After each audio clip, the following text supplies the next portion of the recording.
this is Phil Chenevert, and I'm on my way. Let me start now.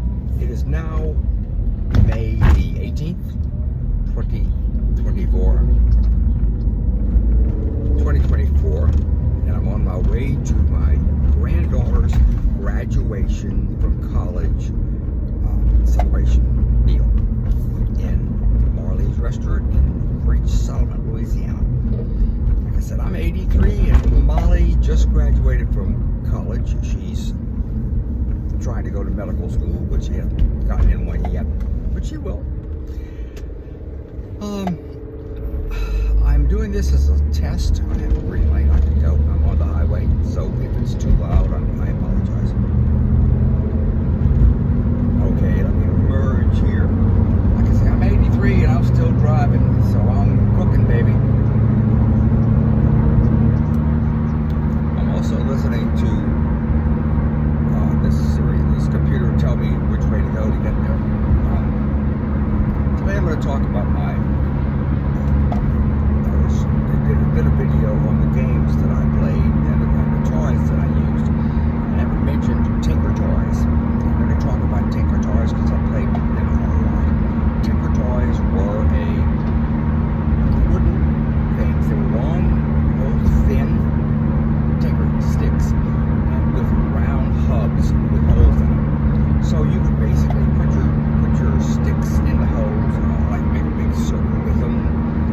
I remember making a Ferris wheel, and at one point there was a rubber band that if you turn the wheel at the bottom, it would make the Ferris wheel go around. You could take them all apart. You could make anything, cars, anything with that type of outline in it. So Tinker Toys were good. When you were finished, you took them all apart, you put it back in this big round cylindrical thing, and by golly, you put it back on the shelf. They were your imagination. Trying to imagine all this, the horses, houses, people. You could make people. They were wonderful. So I wanted to mention Tinker Toys. Also missed mentioning my cap guns. When I talked about yo-yos and tops and marbles and everything else. We couldn't bring cap guns to school in the first, second, third, fourth grade, but at home I had my cap guns. I was a certified Lone Ranger, what do we call it?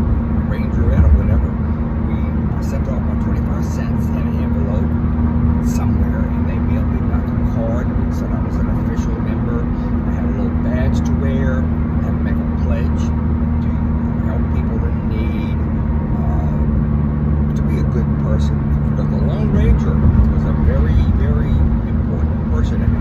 That was the best. Out of all the other cowboys, the Lone Ranger was the one I followed. Friends and I used to argue, Bart Rogers could shoot good. No, the Lone Ranger's better.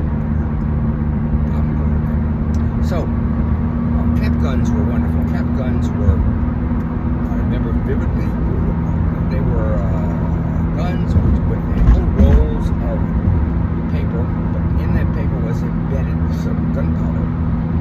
And as you would shoot, bam, the hammer would come out the gun and hit the gunpowder, pow, you would hear pow, pow.